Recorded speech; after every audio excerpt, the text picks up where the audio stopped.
आपने इसके पिछले भाग में देखा कि कैसे भूत मोहन का दिया बुझा देता है। अब आगे। तभी मोहन के कंधे पर किसी का हाथ पड़ता है। वह काफी डर जाता है। अरे कौन है जिसने मेरे कंधे पर हाथ रखा है? हाथ हटाओ, हाथ हटाओ।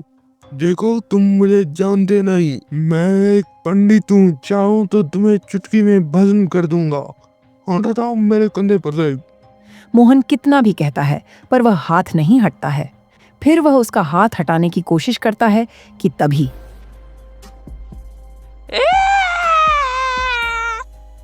अरे बाप रे बाप, ये किसका कटा हुआ हाथ है और इसे मेरे कंधे पर किसने रख दिया? मुझे यहाँ से जल्दी भागना पड़ेगा। इतना कहकर वह वहां से भाग जाता है। वह कुछ ही दूर भागता है कि उसे लगता है कि कोई उसका पीछा कर रहा है। वह और तेजी तेजी भागने लगता है।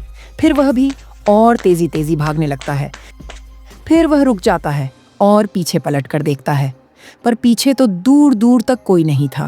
अरे यहाँ तो कोई है ही नहीं। मैं तो भी फालतू का ही डर रहा। मैं भी कितना मूर्ख हूँ। अच्छा कोई बात। इतना कहकर वापस पीछे पलटता है कि तभी वह डर से वहीं बेहोश हो जाता है। और इधर पंडित जी मोहन को खोजने के लिए गांव में बौख रहे थे। तभी उन्हें एक आदमी दिखाई देता है। अरे भाई साहब, आपने मेरे बेटे मोहन को कहीं देखा है क्या? नहीं, मैंने नहीं देखा।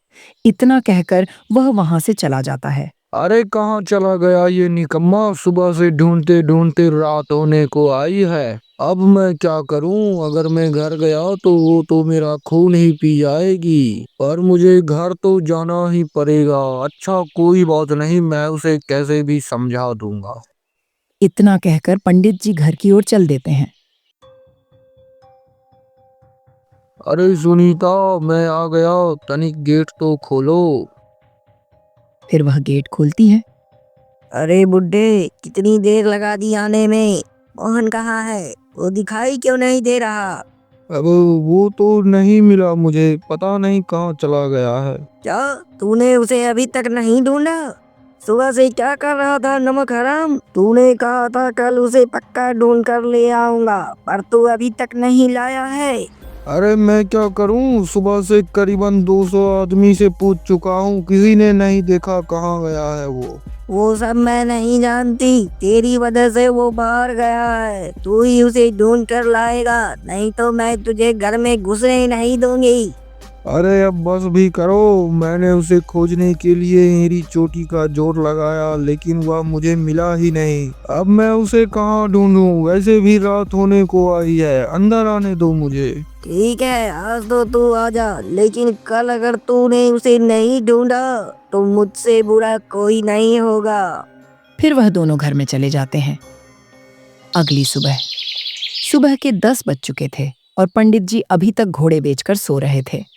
तभी उनके मुंह पर झाड़ू आकर लगता है। तभी वह नींद से उठ जाते हैं। अरे भला अपने पति को कोई झाड़ू से मारता है क्या? तेरा दिमाग खराब हो गया है? क्या बोला रे बुड्ढे? मेरा दिमाग खराब है और तेरा दिमाग ठीक? तो उसे घर से क्यों भगा दिया और अभी तक सोया हुआ है? जा जल्दी से उसे ढूंढ के वापस लेके आ। और अगर तूने आज उसे नहीं ढूंढा तो देख लेना मैं तेरा क्या हाल करूंगी। अच्छा ठीक है बाबा, ठीक है, पर मुझे खाने को तो दो, तभी तो मैं जाऊंगा। तुमने मुझे कल से कुछ खाने को भी नहीं दिया है। कुछ नहीं मिलेगा तुझे, जा जाकर उसे जल्दी ढूंढ, तभी मैं तुझे खाना दूंगी, नहीं तो तू भूखा ही मरेगा। फिर पंडित जी भूखे पैसे वहां से चल देते हैं। तभी वह एक आदमी के पास पहुंचते हैं। अरे आपने कहीं मेरे बेटे मोहन को देखा है क्या? हाँ, मैंने देखा था। वह कल सुबह जंगल की ओर जा रहा था। जंगल की ओर जा रहा था? पर क्यों? मुझे क्या पता, पर आप उसे खोज क्यों रहे हैं? अरे मैं क्या कहूँ, मैं उसे थोड़ा सा डांट दिया था, बस इसीलिए वो घर छोड़ कर चला गया। तो फिर आप उसे छोड़ क्यों नहीं देते? जब गुस्सा शांत हो जाएगा तो वह खुद ब खुद आपके पास चला आएगा।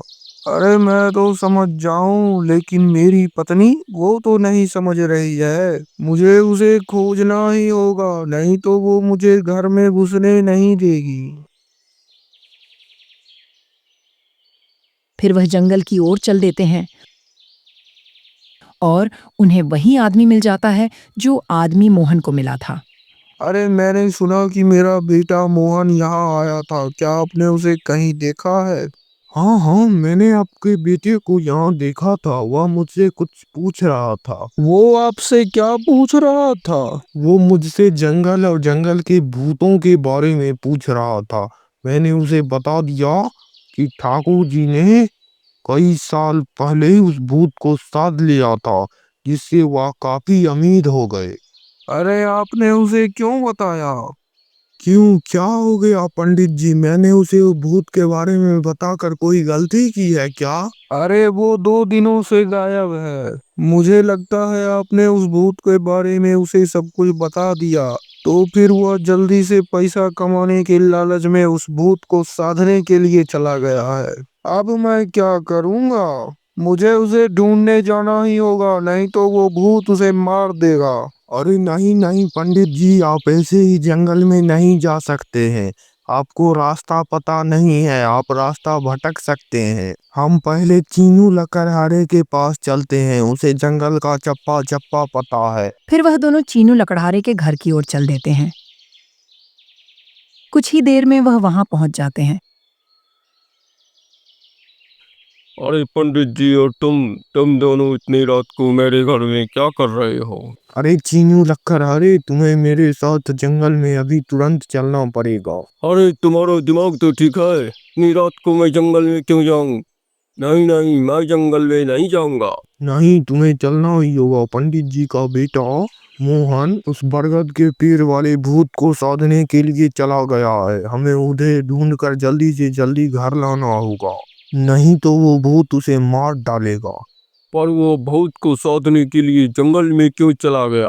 मोहन की शादी हो चुकी थी और वह अभी तक बेरोजगार था, इसीलिए पंडित जी उसे हमेशा सुनाते रहते थे, जिसके कारण उसे बहुत गुस्सा आ गया और वह एक दिन जंगल के किनारे टहल रहा था। तभी उसने मुझे देखा और मैंने उसको सारी उस भूत के बारे में बातें बता दी, और वह जल्दी अमीर होने के कारण उस भूत को साधने के लिए चला गया है। और उसे गए 2 दिन बीत चुके हैं और वह अभी तक नहीं आया है। हमें उसे खोजने चलना होगा, नहीं तो वो भूत उसे मार डालेगा। फिर वह तीनों वहां से चल देते हैं और इधर मोहन को होश आ जाता है। अरे ये मैं कहाँ पहुँच गया? लगता है मुझे यहाँ पर किसी ने घसीट के ले आया है। मुझे जल्दी से जल्दी इस जंगल से कैसे भी करके बाहर निकलना होगा, वरना अगर मैं इस रात को रुका तो वो भूत मुझे पक्का मार डालेगा। वह गांव की ओर भागने लग जाता है। कुछ ही देर में वह जंगल से काफी दूर आ जाता है। वहां से गांव कुछ ही दूरी पर था। तब वह पीछे पलटकर वह उस बरगद के पेड़ की तरफ देखता है तो उसे वहां एक काला साया बैठा नजर आता है, जो कि हंस रहा होता है।